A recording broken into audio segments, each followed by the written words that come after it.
Hello, I'm Nick, and I wanted to have a really quick conversation about desire. McLean Bible Church is going through a series called Beauty and Brokenness. It's based out of 1 Corinthians chapter 6, and it's specifically addressing the Corinthian church and what is going on within the church about sexuality. It's a really good series. I will leave a link in the description. But within the series, David Platt talks about desire and how we struggle with the desires that we have. And I wanted to add to what he was saying simply because desire is a little bit more complicated and nuanced than we think.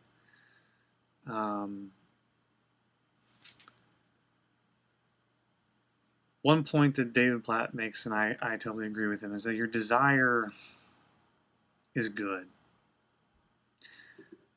The way you go about satisfying desire is not always within the parameters of how God designed us to live out a life that produces life and goodness.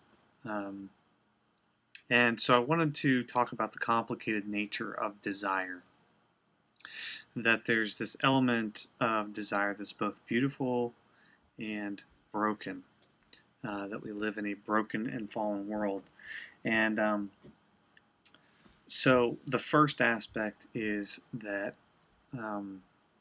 desire is good. Your desire is an imprint of God's image on you. So in this case, within the context of 1 Corinthians chapter 6, it's about sexuality. Is one of the many aspects of that passage, but it deals a lot with sexuality because of the culture within the Corinthian church, that little city. There was all kinds of sexual activity, homosexuality, prostitution, temple prostitution, etc. And the Corinthian church was operating with this worldly influence that all things are lawful for me, so I can do what I want to do with my body. And Paul says, no, you can't do what you want with your body because you were purchased, and the body is for God, and God is for the body. So, what do we do with this complicated nature around our desires? Specifically, if we have sexual desires, and we live in a culture now that's affected by prominent homosexuality, and a culture that says satisfy the desires that you have the way that you want. What do we do with this? And for those who are pursuing righteousness, who are pursuing the call of God and are trying to do the things that are pleasing to Him, this is an aspect I think a lot of people don't really recognize. There's some version of this in many churches, and that is if the desire is bad, i.e., if you have homosexual desires, well, that's bad. Don't feel it. Don't pursue that desire. And there's not really a good engagement of that desire within, I've seen, because inherently homosexuality is shameful because it's very sinful. And so people are afraid of experiencing shame. They're afraid of experiencing someone else's stories of harm, abuse, sexual encounters, unwanted sexual encounters. And so the nature of it is very complicated. And if you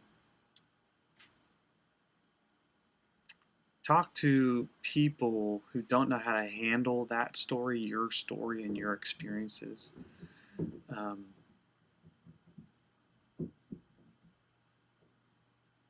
it does not help you in your healing process. So, as Christians, the conversation that I want to bring to the table is, do you understand the complicated nature of your beauty of your desire and the brokenness around your desire? Um, how other people have shaped and harmed you, or blessed you, even. Um, how has the brokenness and the harm caused you to move in different directions? What's the story? So, with that, find someone, and that's such a, you can't find someone if if you don't know what you're looking for, right? So, if you're listening to this and you're like, what is Nick talking about? This idea of there is a good part of my desire, but there's also brokenness. There's beauty in brokenness. What the heck do I do with that? I recommend checking out a guy, Dan Allender. Go to the allendercenter.org. He is one psychologist and theologian who has really explored the depths of story and how we're shaped. And he trains people in story work, how to listen to another person's story. So that is what I recommend for you. I recommend to get plugged into some of his resources, see if there's anyone in your church who is trained in trauma therapy, trauma work, someone who has extensive experience, preferably, who can help you navigate the complexity of your story and your desires. So that's kind of the first thing that I wanted to talk about, is the complicated nature of your desire. It's both beautiful, but it's also broken. And how do we engage it? And I believe the best way to engage your desire is through the story of your life and through the story of community, having other people who can listen to your story and offer back the parts of your story that are missing, the parts of the story that haven't been fully developed, or the implications, the purpose of your story. What is the purpose of your story, and what is the purpose of that within the context of God's story of how He's redeeming humanity, has redeemed humanity, and is redeeming you? So the second part of David Platt's series that I kind of wanted to talk more about is the body.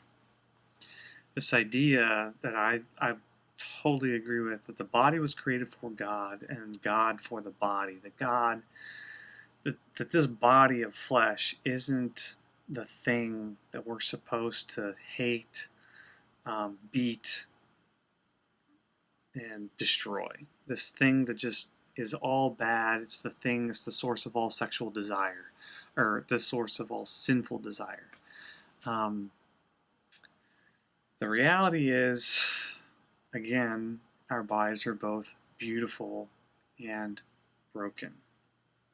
And here's the complexity. The complexity is sin,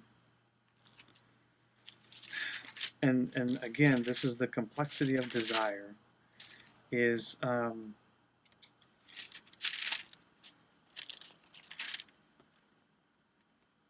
so notice this about sin. This is the very, very difficult, complicated aspect of sin.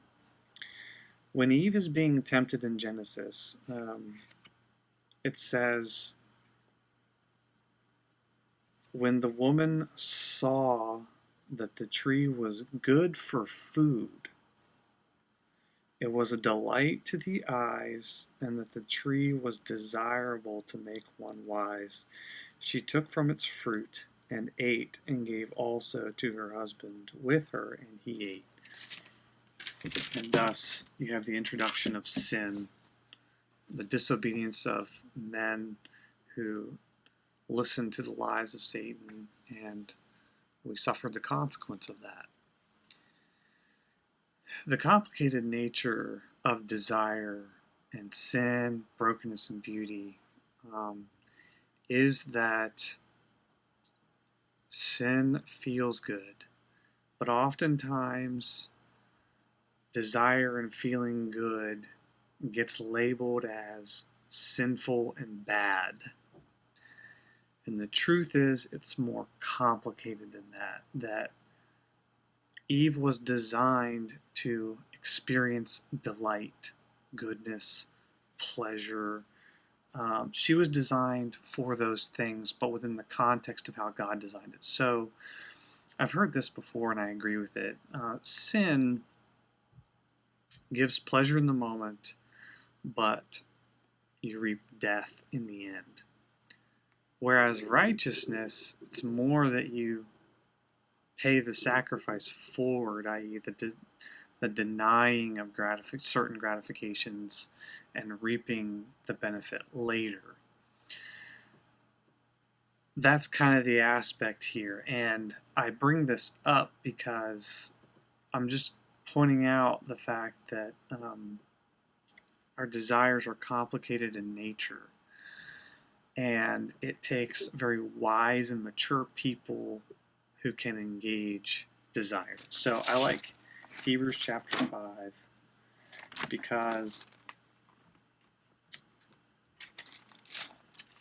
it has a really great statement that applies to this aspect of desire. And that is, have you had your senses trained to discern between good and evil? But solid food is for the mature, who because of constant practice have their senses trained to discern good and evil.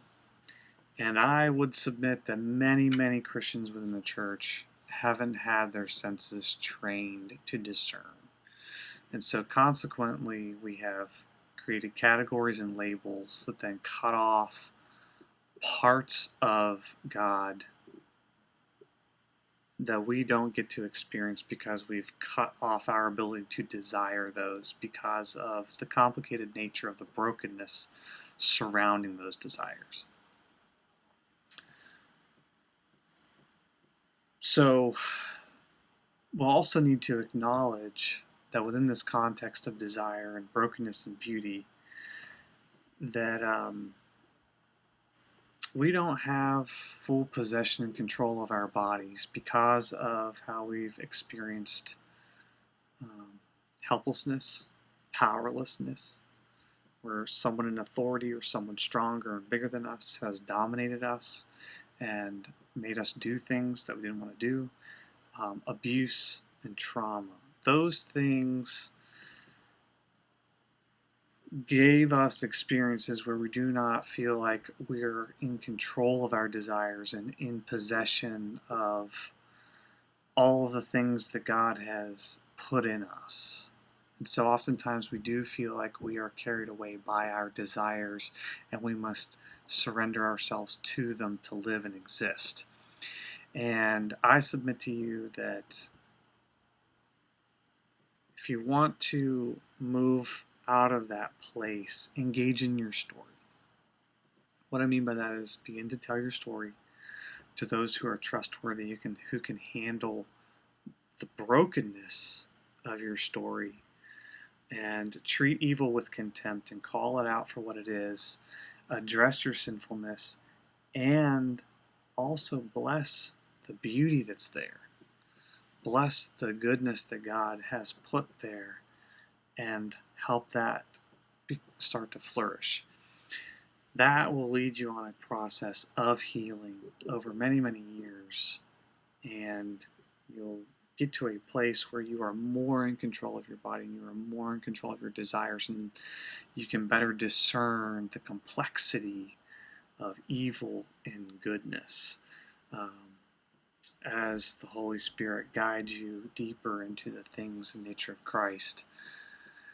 So that is the aspect I wanted to offer with this series of beauty and brokenness. It's complex, but yet God is calling us to a deeper, fuller life in Him, and that happens when we're willing to engage and not be afraid or intimidated to engage sin shame, brokenness, and its effects, and how Jesus is calling us to engage those to then move into beauty and light, gratitude and awe, honor and dignity.